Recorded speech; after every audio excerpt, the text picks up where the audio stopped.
வருகின்ற நாடாளுமன்ற தேர்தலை ஒட்டி அனைத்து இந்திய அண்ணா திராவிட முன்னேற்றக் கழகமும் பாஜகவும் கூட்டணி அமைத்து போட்டியிடுகின்றது.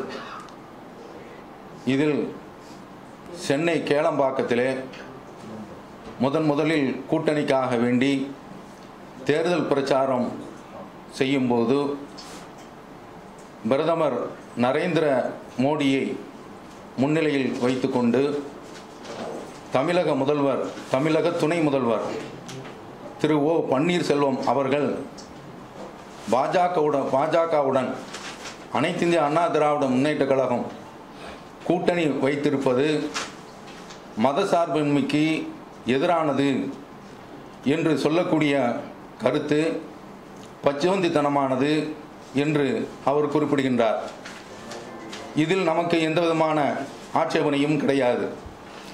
காரணம் என்னவென்றால், பாமக திராவிட கட்சிகளுடன் கூட்டணி வைப்பதை பற்றி பேசும்போது தாயோடு உறவு கொள்வதற்கு சமம் என்று குறிப்பிட்டது. இதைத்தான் மறைமுகமாக பன்னீர்செல்வம் அவர்கள் குறிப்பிடுகின்றார்கள் என்று நாம் எடுத்துக்கொள்வோம். அவர் இன்னொரு செய்தியை சொல்கின்றார். அந்த செய்தியில் மோடியினுடைய 5 ஆண்டு ஆட்சி காலத்திலே சிறுபான்மை சமுதாயத்திற்கு ஒரு சிறு அளவு கூட பாதிப்பு ஏற்படவில்லை என்று குறிப்பிடுகின்றார். இதை தமிழ்நாடு தௌஹீத் ஜமாத் வன்மையாக கண்டிக்கின்றது. இந்த நேரத்தில் நாம் பன்னீர்செல்வம் அவர்களை பார்த்து கேட்க வேண்டிய கேள்வி, நீங்கள் சுய நினைவோடு தான் இதை பேசுகின்றீர்களா, அல்லது ஏற்கனவே குடியரசுத் தலைவராக இருக்கக்கூடிய ராம்நாத் கோவிந்த் அவர்கள் முஸ்லிம்களும் கிறிஸ்தவர்களும் வேறு கிரகத்தில் உள்ளவர்கள் என்று சொன்னது போன்று நீங்கள் வேறு கிரகத்தில் உள்ளவரா என்று நாங்கள் கேட்கின்றோம். காரணம் என்ன தெரியுமா? பிஜேபி ஆட்சிக்கு வந்த பிறகு, மோடி பிரதமராக ஆன பிறகு முஸ்லிம்களுக்கு எதிராக மாட்டின் பேரால் நடத்தப்பட்ட படுகொலை தாக்குதல்கள் ஏராளம். இதனால் ஒட்டுமொத்த இந்தியாவில் வாழக்கூடிய சிறுபான்மை சமுதாயம், குறிப்பாக முஸ்லிம்கள், பெரிய மனவேதனைக்கும் மன சங்கடத்திற்கும் உள்ளாக இருக்கிறார்கள். இந்த நரேந்திர மோடியினுடைய ஆட்சி எப்போது அகற்றப்படும் என்று அவர்கள் எதிர்பார்த்து கொண்டிருக்கின்றார்கள். இதற்கு சில எடுத்துக்காட்டுகளை கூறலாம். உத்தரப்பிரதேச மாநிலத்திலே தாத்ரியிலே முகமது அஹ்லா கான் என்பவர் 50 வயது நிரம்பியவர். அவருடைய வீட்டிலே மாட்டிறைச்சி வைத்ததாக வந்த ஒரு வதந்தியை வைத்து அவரை பசு காவலர்கள் என்ற போர்வையிலே ஒரு கும்பல் பஜ்ரங் தள், அது இந்துத்துவா ஆதிக்க வெறி சக்தியை கொண்ட அந்த குழுவினர் போய் அடித்து தாக்கி கொலை செய்து விடுகின்றார்கள். இந்த சந்தர்ப்பத்திலாவது மோடி வாய் திறந்து இதை கண்டித்திருப்பாரா என்றால் இல்லை. ஏனென்றால் இவர் ஹிட்லருடன் உடன் பிறந்த சகோதரர். அதனால் இதை அவர் கண்டிப்பதற்குண்டான வாய்ப்பே கிடையாது. அடுத்து ராஜஸ்தானிலே பெஹ்ல்கான் என்பவர் பசுமாடுகளை பண்ணைக்காக வேண்டி எடுத்து சொல்லும் போது தடுத்து நிறுத்தப்பட்டு குற்றுயிரும் கொலையுரமாக தாக்கப்பட்டு கொலை செய்யப்படுகின்றார். இது மாதிரியான தாக்குதல் தொடர்ந்து நடக்கின்றது. சமீபத்திலே ஜுனைத் என்ற ஒரு இளைஞர், அவன் பெருநாளைக்காக வேண்டி ஆடை எடுப்பதற்காக வேண்டி டெல்லிக்கு செல்லும் போது ரயில்வே நிலையத்தில் வைத்தே தாக்கப்பட்டு கொலை செய்யப்படுகின்றார். இதுவெல்லாம் பசுவினுடைய பெயரால் நடத்தப்பட்ட கொலைகள். இதில் ஒரு வித்தியாசம், டெல்லியில் மாளவியா என்ற பகுதியில் மதரசா மாணவன், அவன் 7 வயது சிறுவன், அவன் அடித்து கொலை செய்யப்படுகின்றான்.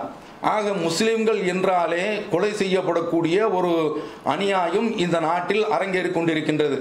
இதையெல்லாம் பன்னீர்செல்வம் கவனிக்கவில்லையா? அவர் எந்த கிரகத்தில் இருந்தார்? இந்தியாவில் இருந்தாரா அல்லது வேறு நாட்டில் எங்கும் இருந்தாரா என்று நாம் கேட்கின்றோம். இது அல்லாமல் காஷ்மீரில் ஒரு சிறுமி, அந்த சிறுமி கொலை கற்பழிக்கப்பட்டு கோயிலினுடைய கருவறையில் வைத்து 7 நாட்களாக ஆசிஃபா என்ற அந்த சிறுமி கொலை செய்யப்படுகின்றால் இந்த செய்தி இந்தியாவிலேயே பெரிய அளவில் பற்றி எரிந்தது. இதுவும் மோடி நம் பன்னீர்செல்வத்திற்கு தெரியவில்லை என்றால் அவர் உண்மையிலேயே அவரை நாங்கள் மனநோயாளி என்று சந்தேகிக்கின்றோம். இது அல்லாமல் முஸ்லிம்களுடைய காவலர் என்று சொல்லக்கூடிய மோடி இவர் சமுதாயத்திற்கு செய்யக்கூடிய துரோகம், முஸ்லிம்களை இன ரீதியாக அழிப்பதற்குண்டான வேலைகளை அத்தனையும் செய்கின்றார் தன்னுடைய பரிவாரங்கள் மூலமாக. அடுத்து முஸ்லிம்களை அவர்கள் கொண்டிருக்கக்கூடிய குர்ஆன் என்ற அந்த நம்பிக்கையின் மீது தாக்குதல் தொடுத்திருக்கின்றார். அதுதான் முத்தலாக் என்ற அந்த விவகாரம். அந்த முத்தலாக் என்ற அந்த விவகாரத்தில் அதிகமான அளவில் முஸ்லிம்கள் அப்படி சொல்வது கிடையாது. சமுதாய ரீதியிலே பிரச்சனை வருகின்ற பொழுது தங்களுக்குள் அவர்கள் தீர்த்து வைத்துக் கொள்கின்றார்கள். இதில் இவர் முத்தலாக்கு விவகாரத்தை கையில் எடுத்துக்கொண்டு யார் முத்தலாக்கு சொல்லிவிடுகின்றார்களோ செல்லாது என்று இவருடைய சட்டம் சொல்கின்றது. செல்லாது என்று சொல்லிவிட்டால் அதற்கு தண்டனை கிடையாது என்பதுதான் அதனுடைய அர்த்தம். சாதாரணமாக கிராமத்தில் வாழக்கூடிய ஒரு பாமரனுக்கு தெரியக்கூடிய இந்த விஷயம் இவருக்கு தெரியவில்லை என்று சொல்ல முடியாது. வேண்டும் என்று திட்டமிட்டு முத்தலாக் யார் சொல்கின்றாரோ அந்த புருஷன், அவர்களுக்கு குழந்தைகள் இருந்தாலும் சரிதான், மனைவி அவங்க சம்பாதிக்காத நிலையில் இருந்தாலும் சரிதான், அவர்களை கொண்டு போய் 3 ஆண்டுகள் சிறையில் அடைப்போம் என்று இந்த சட்டத்தை கொண்டு வந்திருக்கிறார். இதில் வேடிக்கை என்ன தெரியுமா, இதுவரைக்கும் இந்திய வரலாற்றில் இப்படி 3 தடவை ஜனாதிபதியினால், அதாவது குடியரசுத் தலைவரால் அவசர சட்டம் கொண்டு வந்து அது தோற்றிருப்பது கிடையாது. அப்ப இந்த மாதிரியான அளவில் முஸ்லிம்களை இவர் கடுமையாக வஞ்சித்து கொண்டு இருக்கின்றார்.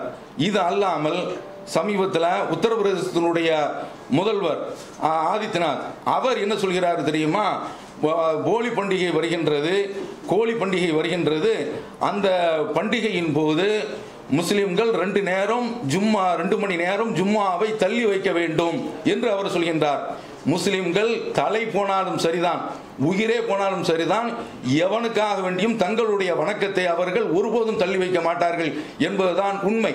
இதை நான் இங்கு குறிப்பிடுவதற்கு காரணம், சிறுபான்மையினர்கள் அதில் குறிப்பாக முஸ்லிம்களை அழித்து ஒழிப்பதற்குண்டான அத்தனை நாசகார வேலைகளையும் கட்டமைத்துக் கொண்டு இருக்கக்கூடியவர் தான் பிரதமர் மோடி.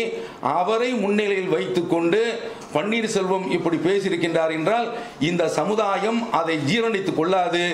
அதிமுக அதே போல பாஜக பாமக கூட்டணி மண்ணை கவ்வும் என்பது இஸ்லாமிய ஒட்டுமொத்த சமுதாயத்தினுடைய பிரதிபலிப்பாக, ஒட்டுமொத்த சமுதாயத்தினுடைய எதிர்பார்ப்பு அதுதான் நடக்கும் என்று இந்த நேரத்தில் நான் தெரிவித்துக் கொள்கின்றேன்.